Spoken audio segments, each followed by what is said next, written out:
ওই সেই 19 সালের 23 সালের কাটিং ভিডিও সামনে নিয়ে এসে বলছে উনি এই দোষ করেছিল, এই করেছিল। কেন এই 7 বছর আগে বললেন না, 3 বছর আগে বললেন না? হঠাৎ করে এখন 5 দিন পরে নির্বাচন, এটা সামনে নিয়ে এসেছেন, তার মানে আপনার আসল জায়গায় হাত পড়েছে। আপনি যে 2 নাম্বারি করে খান, এটা মানুষ জেনে ফেলেছে। এই কথা বলছেন না কেন? নাকি আমার বাবার কথা বলেছি আমি? আপনি নিজে জাহান্নামে স্থান তৈরি করে রেখে দিলেন। আজ অনেকে আমাদের গতিপথ মন্থর করে দিতে চায়। আমাদের সামনে এমন কিছু নিয়ে দাঁড়িয়েছে, মনে করছে এদেরকে আটক করে দিলে মনে হয় এরা আর সামনে যেতে পারবে না। ও বাংলার মানুষেরা, যে মনজিলে মকসুদ পর্যন্ত যাওয়ার জন্য হাত পা কিছু ছিল না, তাই চলে গেছি। আজকে তো হাত পা আছে। আজ আমাদের পেছনে অনেক শক্তি আছে, সর্বোপরি আমাদের সাথে আছে কে? আরো জোরে, কেউ আটকাতে পারবেন না। তুমি যেখানে, আমি আল্লাহ সেখানে। সুতরাং আল্লাহ যেহেতু আছে, তার বিধানে জমিনে কায়েম করার জন্য যখন একবার উঠে দাঁড়িয়েছি, কেউ আমাদের লক্ষ্য বস্তু পথভ্রষ্ট করতে পারবে না। দিন যত যাবে আমরা এগিয়ে যাব। কথা বলেন না কেন? এতদিন পর্যন্ত আমাদের পেছনে কেউ ছিল না, শুধু বাঁশ দিত, কিন্তু ওই বাঁশ এখন উল্টা তারা খাড়া করে দাঁড়িয়ে আছে। বাধার প্রাচীর এখন যতই মিথ্যা সামনে নিয়ে আসবেন, একটাও টিকবে না। আমি কি এটা বানাচ্ছি? আমি ব্যাখ্যাটা বললাম যে মায়ের জরায়ুর ভেতরে আমি প্রতিযোগিতায় ছিলাম। আমার সাথে আমার ভাই বোন ছিল 40 লাখ, কেউ পারে নাই।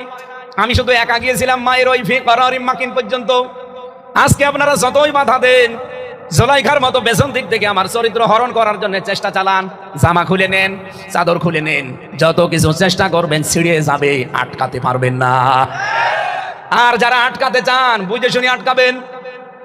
আমি আবার বলছি, যারা আমাদের গতি মন্থর করে দিতে চান, সামনে বাধার প্রাচীর তৈরি করতে চান, চিন্তা ভাবনা করে করবেন। এবারের পৃথিবী ইসলামের পৃথিবী। যা করছেন এখন, সময় যদি আসে এইটা যদি আমরা করি, তখন সহ্য করতে পারবেন তো? আমি যে সময় চলতে পারতাম না, নড়তে পারতাম না, আমার ভাই বোন হাজার হাজার লক্ষ লক্ষ আমার সাথে প্রতিযোগিতা করেছিল মায়ের রেহেম পর্যন্ত যেতে। মাকিন, এই সুরক্ষিত জায়গায় আশ্রয় নেওয়ার জন্য আমরা তো এই 40 লাখ ভাই বোন একসাথে আমরা দৌড় দিয়েছি। আমার সেখানে মামা ছিল না, খালু ছিল না, নেতা ছিল না, টাকা ছিল না, হ্যালো ছিল না। আমি নিজে পরিশ্রম করে পর্যন্ত পৌঁছিয়েছি। এত বড় কঠিন জায়গায় যদি 39 লাখ 99,099 জন ভাই বোনকে পেছনে ফেলে আমি একা বিজয় হতে পারি, আজকে এই পৃথিবীর ময়দানে আমাকে কেউ হারাতে পারবে না। হ্যাঁ, কথা বলছেন?